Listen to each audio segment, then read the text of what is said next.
I suppose I ought to start by saying welcome to Manchester. This is kind of my patch, and the home of democracy in Manchester, the Town Hall, a building of which I'm enormously proud, although it does have some challenges.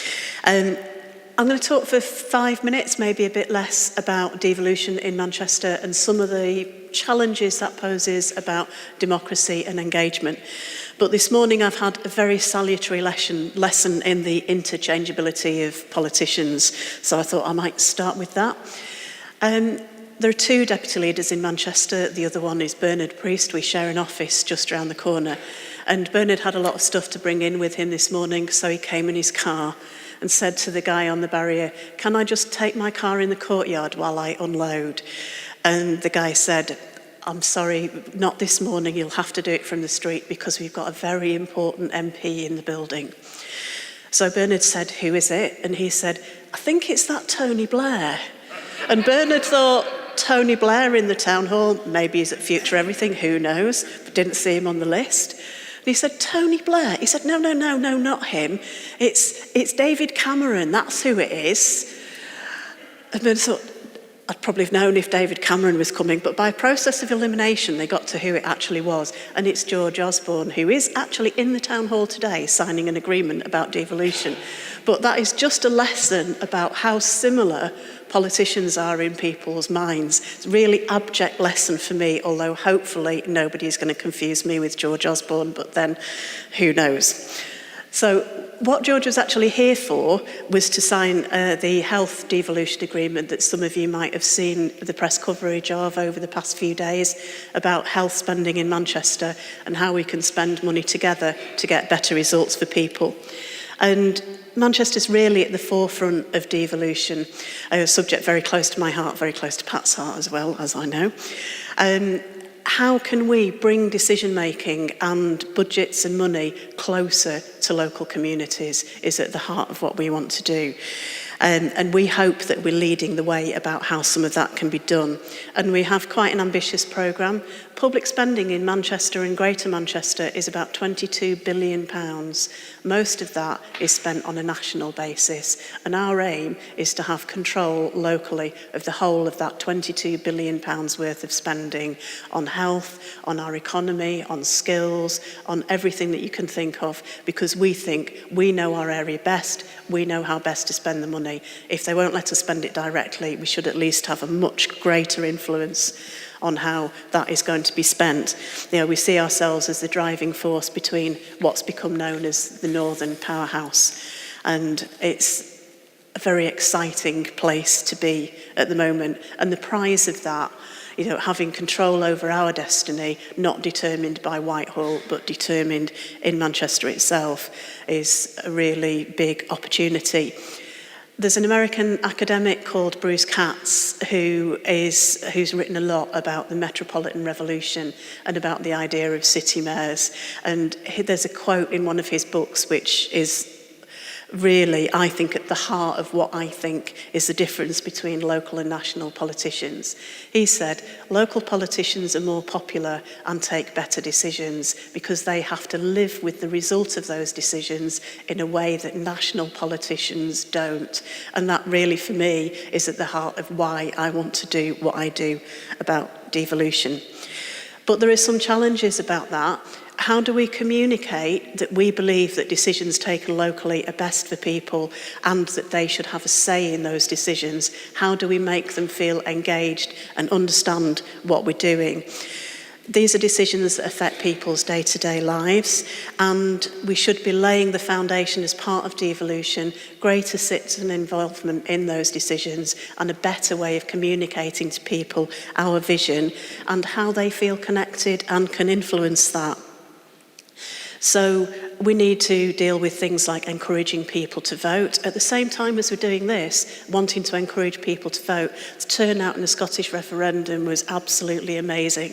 That's because people felt that their vote was going to make a difference. Whichever way they were voting, they thought it actually counted. We've got a new system in the UK at the moment for voter registration, which is entirely online. That's resulted in huge numbers of people dropping off the electoral register and about to lose their vote, particularly young people and particularly students. The number of students on the register in Manchester alone has gone down by, we think, about 15,000. We've got 15,000 less students registered to vote in an election in May, which is one of the most important elections that we're going to face, and one of the least predictable elections I've ever known than we had for the last general election. That's an enormous democratic deficit. If people believed that their vote would make a difference, I think they would register, and they're not. So that's an enormous problem for us. And as more and more decisions are taken locally, we need to do something about that engagement, make people feel empowered.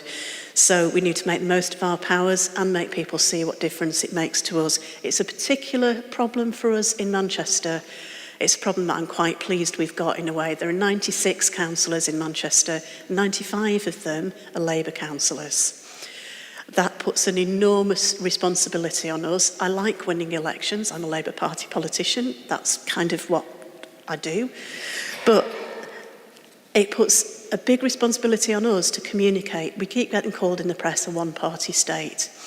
Now, yeah, probably there is one dominant party in Manchester. We don't have any political opposition within the council. So we have to be as open as we possibly can be. We have to make as much information about the decisions that we're taking to people available as possible, and they have to be able to see how we take those decisions. So we've done traditional things really, made all our papers available online. We had a budget consultation which got a much better response than we've had before, but the distillation of that was the budget papers. That's 1,000 pages. That isn't really very engaging for people to have their say on, so we need to be better at that. We live stream all our meetings, all our scrutiny committees where we investigate what we're doing, the executive where we take the decisions, and our full council meetings. We've even live streamed a part of one of our private political meetings that we felt comfortable with people seeing the process about. That, feeling comfortable or not, is a big issue. But really, what we want to do is come up with a system that involves our citizens in that democratic process, involves us with them, that not only are we listening to what people say, that they genuinely believe that we are listening to them, needs to be at the heart of everything that we're doing. So I look forward to the questions. Thank you.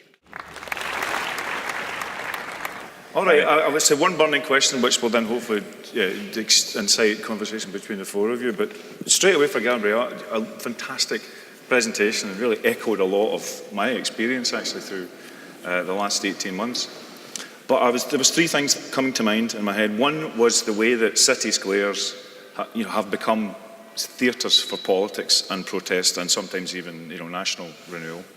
And then I was thinking about Brazil, thinking about the protests leading up to the World Cup and the way that happened, on the streets of big cities in Brazil.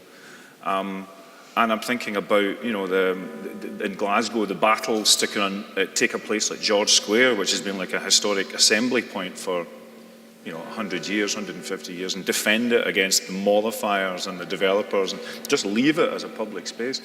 So I wanted to ask you whether you felt there was a problem about getting too close to the city fathers, in the sense that there's a sort of a way that citizens of the city have an energy and a radicalism that sometimes just has to come up rather than be translated, so it has to sort of find its own forms. And so in terms of just particularly in terms of South America, do you feel as if you're alive to that problem?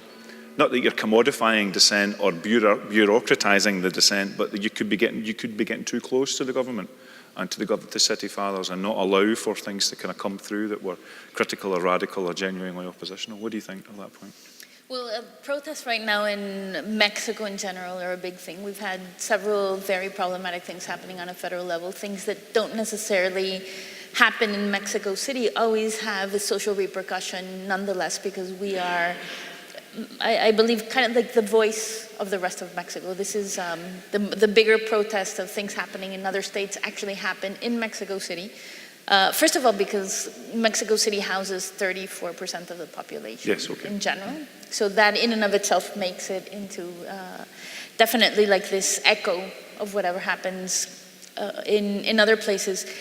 I have the feeling that it actually is very much interestingly problematic space full of potential as well.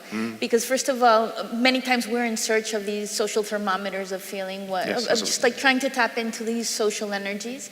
And these are things that already exist. Many times we do not have to go for the newer technology or invent like this wild thinking form or other, but actually be able to better tap into what already exists socially. Favelas and so things that happen that come up from... Absolutely, absolutely. So I believe that I have the feeling that there's a lot to be done in the exploration, as I mentioned, of what happens when the social energy can be married to political will. Many times you actually need that pushback, as well as people really being on the outside and pressuring government to do what it needs to do. But at other times, I actually think that this joining up of a social conversation or citywide conversation is actually incredibly powerful. So I must confess that I had a lot of stereotypes about government. And stepping into the other side actually makes me think that government is one of the best city-making machines out there. Many of the very forward and progressive policies that Mexico City now has did not have the social pressure, and the government stepped in and then actually created space for society to fill in. And then now that if any mayor tried to take that back, they'd be in trouble. And this had to do with opening up of public space, like everything from, as strange as it sounds, having 300,000 people listening to Justin Bieber in our public square. But, you know, just like allowing for that type of amounts of people to come into public space. Abortion rights, euthanasia, all of these things actually started as public policy, and then society followed. Well, there's a corroboration of that from the projects that are coming through Goteo are extremely diverse civically. I mean, it's not just people who are interested in social technology. There's a lot of, I mean, that one about raising funds for a legal case against the bankers. I mean, so it's a question of actually creating subtle enough systems that pick up the signals, but at what point, where does it sit in the ecosystem? If it's a city government and it's a good city government, fine. But you're an entrepreneur, I guess. So you're coming from a kind of you have a rent that you extract from this to justify your business model. But nevertheless, you're enabling the same kind of diversity that you want to enable, but from a quite different place. Yeah, I think it's a very interesting moment in terms of I mean, there's no clear barriers with what's an entrepreneur or what could be the consequence of trying to, for example, get an impact by something you have produced through crowdfunding. Which there's examples of people trying to have an impact. Producing, for example, printing something or envelopes in a place where they are, incorporating people that have in a difficult social situations. But this thing has to be produced there. Otherwise, they're losing meaning. They cannot go the same through crowdfunding, and it's difficult to sometimes identify what's a nice, coherent strategy, but connected to values that people will perceive as potential backers of a crowdfunding campaign. That if this project is the usual book or the usual product that it's produced, it's somewhere else. It's reverse capitalism. It's in a maquila. It's somewhere that this is very, very different to be an entrepreneur in your local context and try to help the people you are close to. And these examples are also very interesting. So your platform helps that to kind of at that level of we're looking for those protest enterprise to happen almost. We're looking for those examples. We're seeing how they are evolving as well and take very interesting shapes. Because I'll come to you in a minute, Jarmo, with a slightly separate question, but just to follow this theme a wee bit. As a councillor watching what passes through these platforms, I mean, we're here in a great big public. This is what the public can do. It can create these spaces where discussions like this can happen. It did it 100 years ago. What do you do now when you look at this activity and think, well, here are the signals coming up from the citizenry? Do you look at your own practice and think, we've really got to sharpen up here, or we've got to?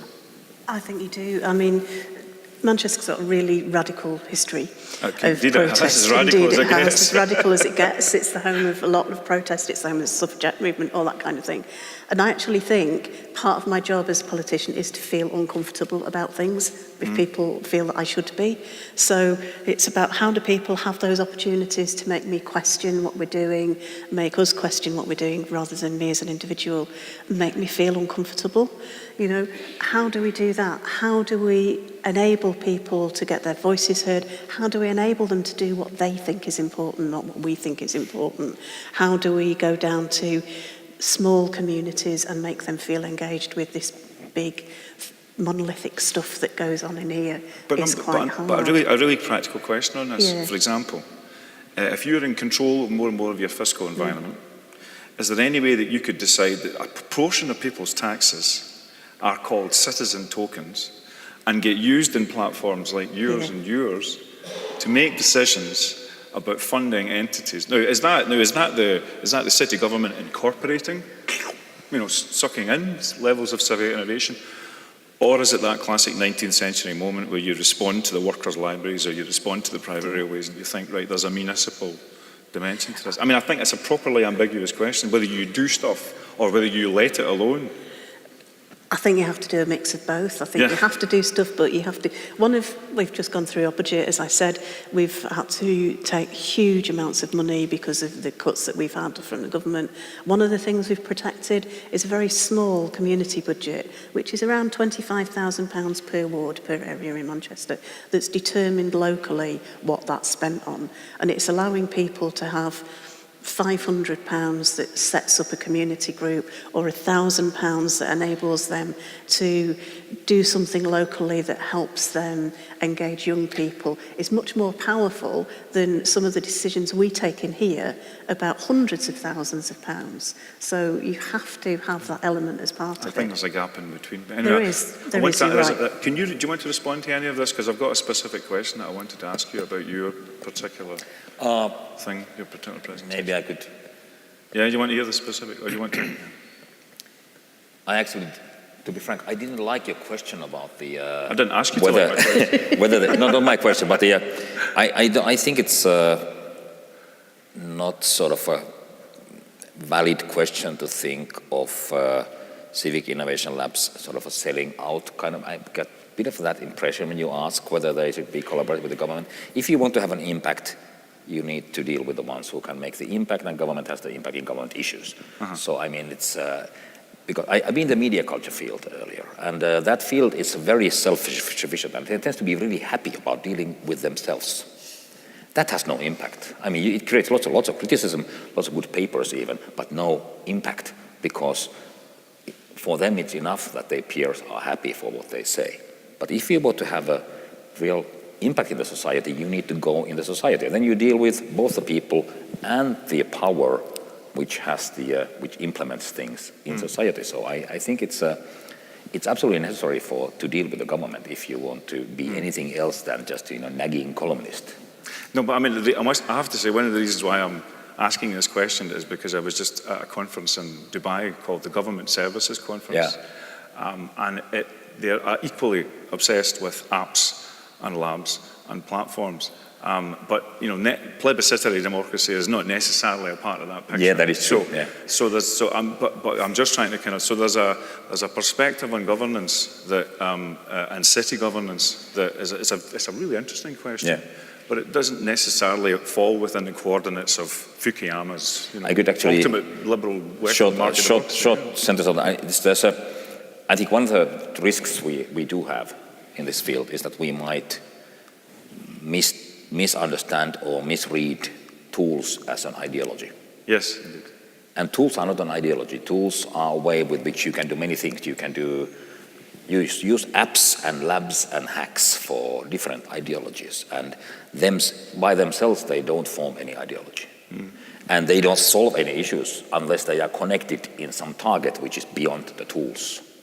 In which case, I think you are dealing with the idea that, yes, the people must be empowered to be able to change the society from the inside. That is sort of the ideology, but the hackathon itself it can be, you can have great hackathons for dictators.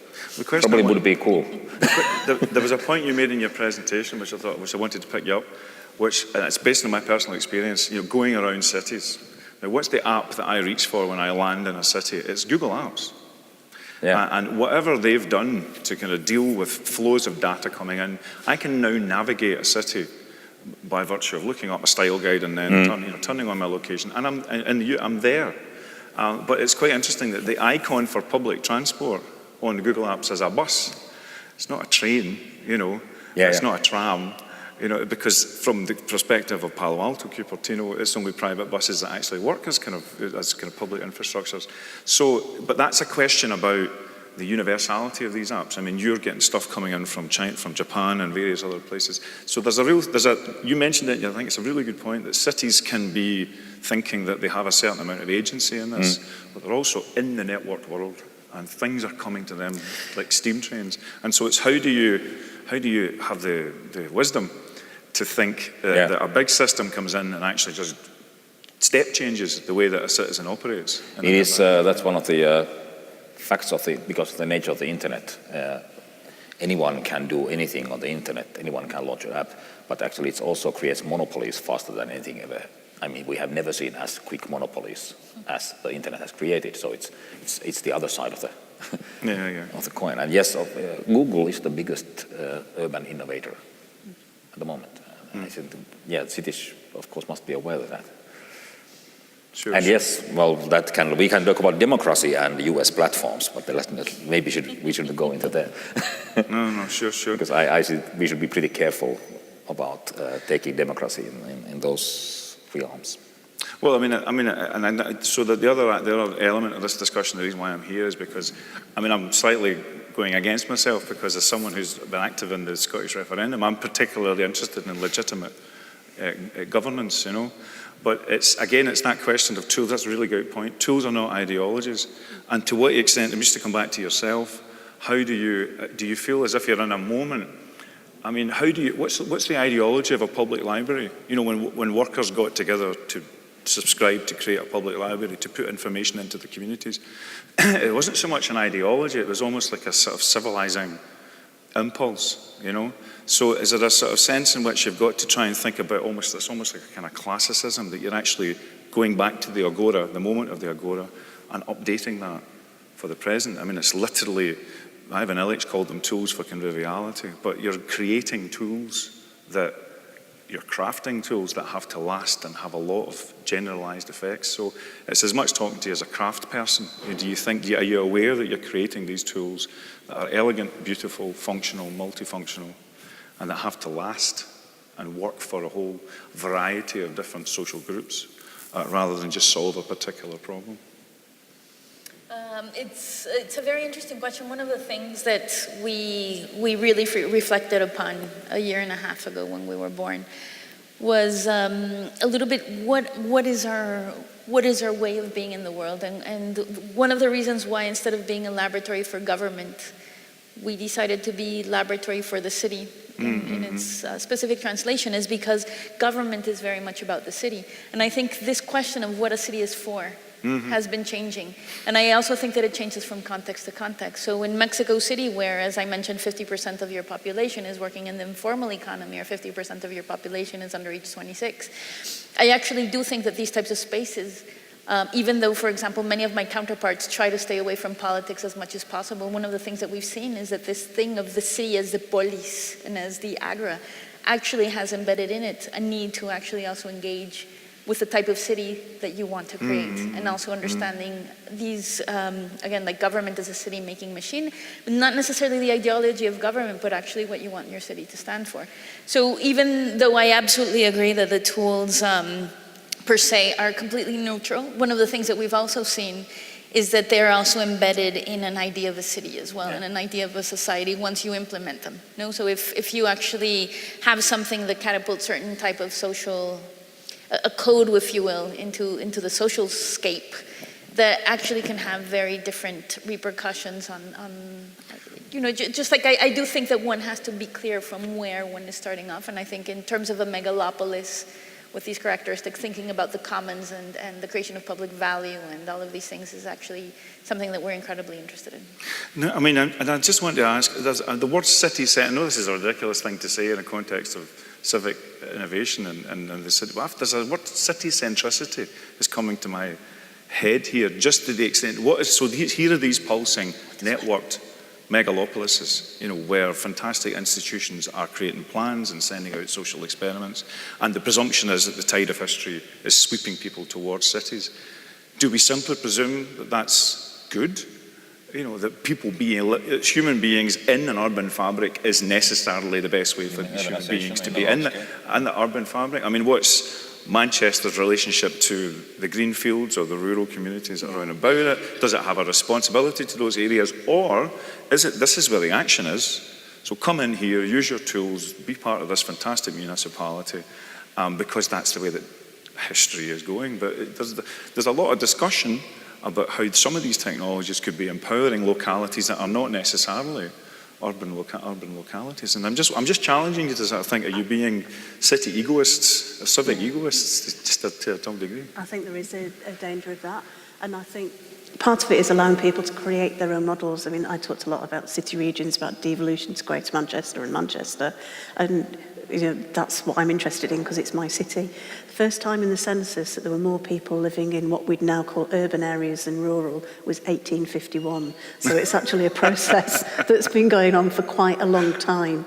The growth of megacities, I think, is really interesting and a new development. But I think there's a duty on us really to produce something that does work mainly for my city, because that's what I do, but is a model that can be used in other places, that people can adapt and create their own models based on what we do, to be able to empower themselves, really. So the model of city government, I think, is really interesting. Health is what we've been doing this week. But one of the things that we've been trying to say is, yeah, we want to be able to do that for Manchester, but we actually think everywhere else should have the ability to do this for themselves. So part of it is about being prepared to just let things happen and people create their own models, even if we don't think they're right. You just have to experiment and let people's creativity create solutions that are best for them and their business, their city, their community, their area.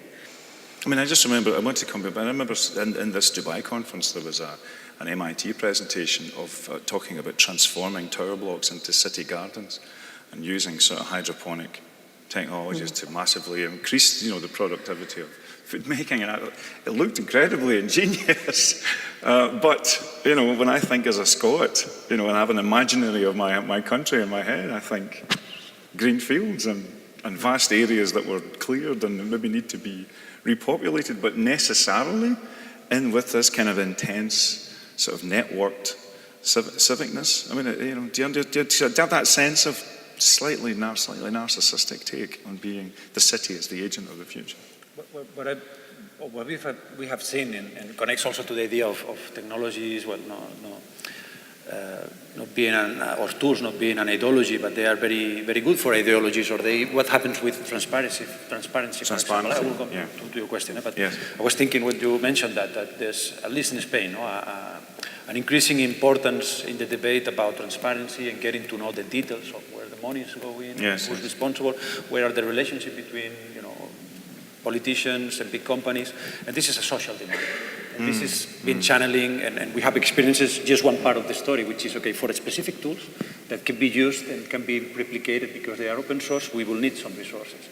People then, made an effort, to create those things, which I think they have a certain degree of ideology behind. And then coming back to the issue of urban settlements and how, our societies are configured, we are observing, when you take a look at the data in our platform, but probably it's the same in other crowdfunding platforms, you see all the drops coming from centers like a fountain, and these are mainly urban. But then when they reach a certain level of visibility, drops come from everywhere. So you see this kind of, interest from other local areas. And for us, the question is how to validate those models. Now, for example, we are about to start with the Zaragoza City Council, one kind of match funding program for a project related to the smart city. And this will be another way of observing if there's a real interest from people in those projects. That could be regarding the ceilings of some buildings, or it can be more technological approaches.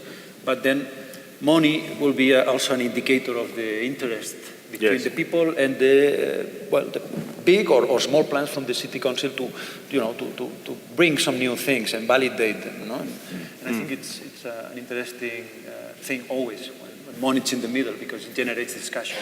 I just think the city is a kind of theatre for the turbulence of modernity. That sounds extremely pompous, but it is. But there are other sort of turbulences. I mean, in terms of Mexico City, you know, you're looking at a city that is, you should say, is what percentage of the national population? 34. Yeah. Is there any sense of the city in its context of the land, or the context of, you know, people in different class structures in different areas, and people coming into that environment? Are they attracted by the idea of being, you know, apps, labs, hacks, having access to a kind of exciting municipal structure? You know, there's a sort of enculturation into the city, which is sort of presumed as necessarily always as a good thing, but it could just be baffling, alienating, frazzling. You know. In terms of Mexico City, there's several interesting things there. First of all, I think this move into cities as strange attractors is inevitable. I don't think we have a say. Force of history. Okay. Yeah. Have a say in this. So, and also one of the things that I find very important is, as people have said before, let's say, because why the C40 pops up when, you know, the protocol Kyoto is not passed, and suddenly the biggest cities in the world decide to join together and sign everything that their federal counterparts were not able to sign. I think every ton of CO2 that you save a city actually has a repercussion not only for that city but for the world, because of the size of the cities that we're speaking about. So just like the general impact that these mega cities especially have on the rest of us is actually too important for them not to be like these spaces where we need to be city-centric in many ways, to be world-centric. Even in terms of the carbon bottom line, you're saying, yes. And then another interesting thing is, in terms of Mexico City, that really defies so many, every stereotype of Mexico City is true, and also the opposite is true. Mexico City is composed of 60% green spaces. 60% of the migratory birds fly into one of our protected zones. We have a park that is 2 times as large as Central Park, embedded inside of Mexico City, and there is a rural area that is probably the size of Manchester. We have been actually working with them, with Milpalta, which is the biggest plantation of nopal, in thinking about open innovation in spaces that are not digitally connected, and how you actually engage people on face-to-face, and that create, and think of social structures as these networks as well, where one can inject information. But then other things become those nodes, the libraries, the cultural centers, certain cultural leaders. So how do you actually think about that at the same time as you think about the possibilities of technologies that are more urban-based? Jarmo, you want to come in? Just to, well, you stole my speech. So. Regarding I mean, nobody decided that we will become totally urbanized. It's most of the growth of urbanization rate is mostly unplanned in the world. It just happens. And I'm not sure if all the governments are that happy about it, even in the developing countries, because it's in many places sort of out of control. I think why it matters a lot to support open governance in these new cities is the fact that, I mean, we are still, if we think of the open governance as the phenomena which started with the Age of Enlightenment, I mean, a few hundred years back, that was a radical thing. I mean, people were killed because, in Denmark, for example, because of this horrendous idea that the general public should be educated. It was such a revolutionary, stupid idea that people were actually executed for it. And we are still going through the process. I mean, we are nowhere done with Age of Enlightenment in the world. Yes, sure. Nowhere close. And cities can take different directions, and some of them can be pretty horrifying. And for that, I think the open governance and some tool-like things like open data and transparency, etc., can nudge things towards more democratic and sort of a more predictable urban communities. Because what we probably will see is different kinds of surprises and black swans in forms of new ideologies, religions, etc., coming from the big cities. Yes, especially, I mean, when when things become unstable is when the middle class grows. Absolutely. And when that's combined with sort of problems with economy, because middle class always starts the revolutions. It's never the proletariat, even though. Yes, it's when the lawyers get radicalised, you need to worry rather than necessarily. Yeah. But so I think you must be really interested in listening to this as a politician. But just the last point before we finish up, we've got 4 minutes, I was at a speech by Gordon Matheson. I was debating him actually in the referendum. And he's just said cities and mayors are going to rule the world. I mean, that was his absolute perspective. It was almost if there was the return of the city-state almost, connecting up city-state by city-state, bypassing levels, almost with an ambition to bypass levels of government or treat with levels of government in a much more bullish way in the way you were sort of suggesting. They actually have more tools to work with than to do that through, But I'm interested. Because I mentioned at the beginning of my talk, I cited, the mid-2000s campaign for the Northern Assembly. Is there a possibility that just evaporates in the face of the energy of the open, empowered city? I mean, is there a kind of march of the cities moment that will render other levels of governance slightly moot, or is that would that be going too far? I think it's possibly going too far, but it also depends how you define a city. And one of the things that is very different now to even 10 years ago is the pace of change within cities. And if you think about Manchester, like many other cities, has a much higher daytime population than it does a resident population, because people come into the city to work and feel ownership of the city, not because they're resident in the city, but because they're here every day. And how much right do they have to say is what goes on in the city, for example, because it's very important to them. They spend a lot of their time here. And I think there's much more of that. There's much more of a sense of identification with the city, even if you don't actually live there, because it's the place that you go to do things. And so how do you put all that together and hear those voices as well as the people who actually live here? But I do think that devolution is an idea whose time has come, and we do have to be careful that isn't just devolution to cities. In Scotland, for example, all the talk was about handing over power from one country to another country, and no discussion about how that then was distributed amongst the citizens. And I think, we've started with cities, but it's too big a revolutionary moment for it to be confined just to big cities. And really, to make it work, there has to be that kind of ongoing revolution as part of the process. But there's a sense of the city, not just as a laboratory for democracy, but as sort of an exemplar. There are things done here that can set precedents for other wider governances, simply because there is a sort of coherence here, and you must find that's your goal, that's your prize, in terms of what you're doing in Mexico City. Absolutely, I do believe the city travels at a different speed than the rest of the country, for example. But it's also interesting to see that there is a kickback as well. When we passed abortion rights in a very religious country, Mexico City Mexico City, yes. Mexico City, I think, very much celebrated. We've always had, Mexico City government is only 17 years old, so we're not even adult age. There used to be a city regent appointed by the president. And since we have a city government, it has always been left-wing with a very progressive agenda.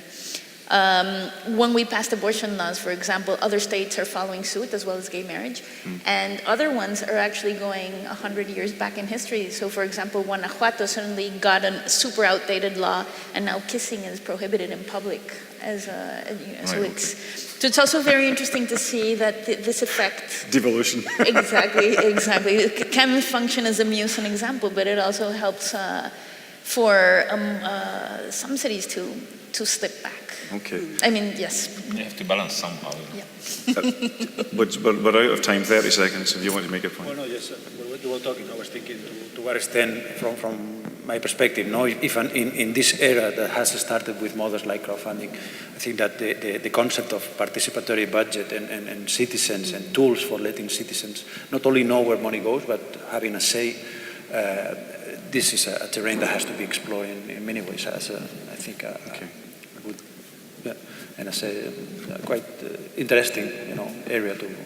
Well, listen, this has been a fabulous, cosmopolitan, download about the city. I've learned an awful lot, and I think being able to kind of have people from the bottom up, in the middle level, and at the top down to have a conversation about civic innovation has been a great idea. Well done, Drew. And could you please give a big cheer for the panel? Thank you very much.